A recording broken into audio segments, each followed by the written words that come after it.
നരേന്ദ്രമോദി അത്ര പുണ്യവാനാണോ? അദ്ദേഹം ഗുജറാത്തിലെ മുഖ്യമന്ത്രിയായിരിക്കുമ്പോൾ ഞാൻ മഹാരാഷ്ട്രയിൽ പ്രചാരകനാണ്.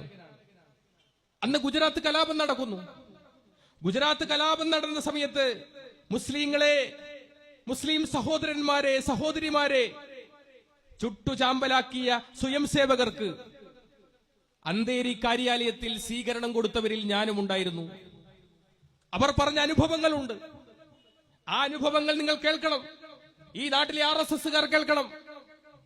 7 സ്വയം സേവകന്മാർ ഒരു ഗ്രൂപ്പായി ഗാന്ധിജി ജനിച്ച പോർബന്ദറിനടുത്ത് ഒരു വീട്ടിൽ കയറി. ഗണപതിന്റെ ചിത്രമുള്ള വീട് വെള്ളം കുടിക്കാൻ കയറിയതാ.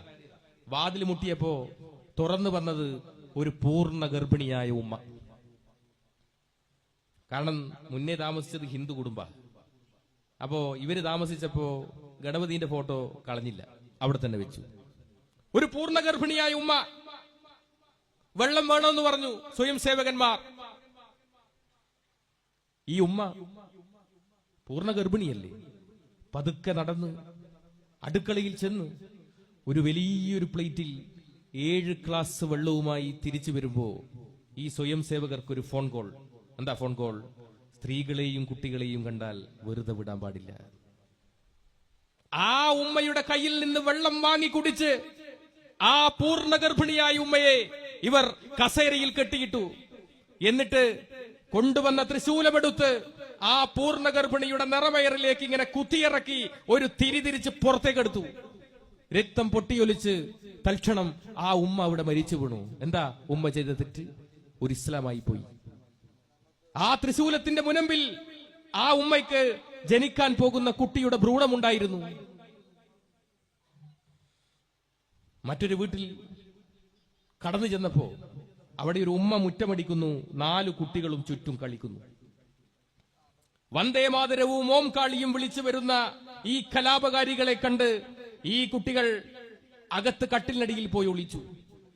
തട്ടം മാറ്റി തലമുടി പിടിച്ച് വലിച്ചടിച്ച് ഈ ഉമ്മയെ ഒരു റൂമിൽ കൊണ്ടുപോയി പൂട്ടിയിട്ടു.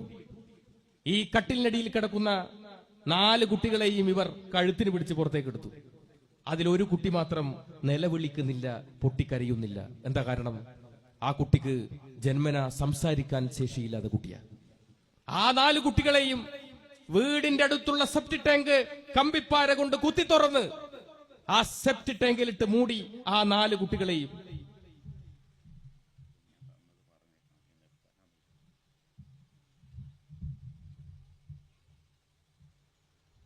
ഇവിടെ ഇപ്പൊ എഴുതി തന്നത് ഞാൻ വായിക്കാം.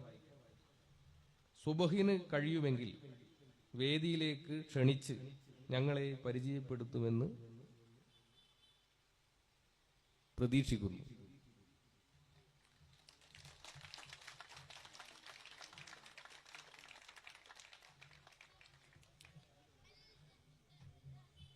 അപ്പോ ആ 4 കുട്ടികളും ശ്വാസം മുട്ടിയിട്ടല്ലേ മരിച്ചിട്ടുണ്ടാകുക?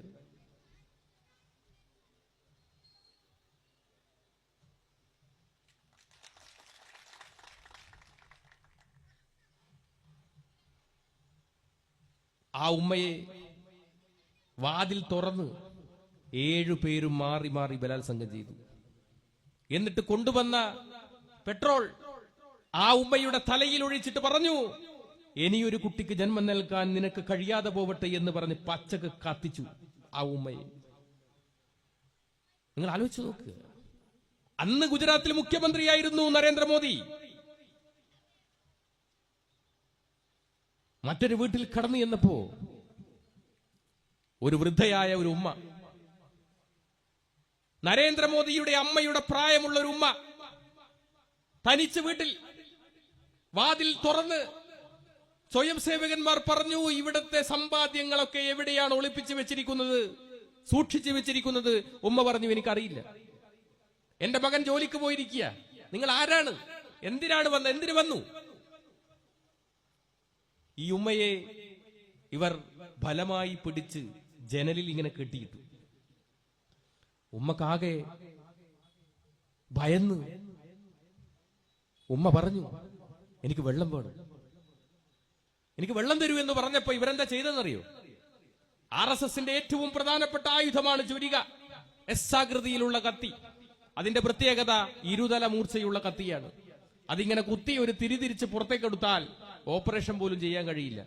അങ്ങനെയുള്ള അതിക്രൂരമായ ആയുധമായ ചുരിക എടുത്ത് ഈ ഉമ്മയുടെ പ്രായമുള്ള, നരേന്ദ്രമോദിയുടെ അമ്മയുടെ പ്രായമുള്ള ഉമ്മയെ കുത്തി അതിൽ നിന്ന് ഉറ്റിറ്റു വീഴുന്ന രക്തം ഒരു ഗ്ലാസിൽ പകർത്തി. ആ ഗ്ലാസ് ആ രക്തം കൊണ്ട് നിറഞ്ഞപ്പോ ഈ ഉമ്മയോട് പറഞ്ഞു, ഇത് കുടിച്ചോളാൻ പറഞ്ഞു. അവസാന തുള്ളി രക്തവും താഴെ വീണ് ഉമ്മ മരിച്ചു എന്നുറപ്പാക്കിയപ്പോഴാ ആ കലാപകാരികള് അവിടെ നിന്ന് ഇറങ്ങിപ്പോയത്. നിങ്ങൾ ഓർക്കുക, എന്താ ആ ഉമ്മ ചെയ്ത തെറ്റ്? ഒരു ഇസ്ലാമായി പോയി. അങ്ങനെയുള്ള RSSകാരനായ നരേന്ദ്രമോദിക്ക് മതനിരപേക്ഷതയുണ്ടാകുമെന്ന് നമ്മൾ ആരെങ്കിലും കരുതിയെങ്കിൽ അത് തെറ്റ് എന്ന് നമ്മൾ കരുതേണ്ടിയിരിക്കുന്നു. എന്താ നരേന്ദ്രമോദി ഈ ഭരണത്തിൽ എന്താ ചെയ്യുന്നത്?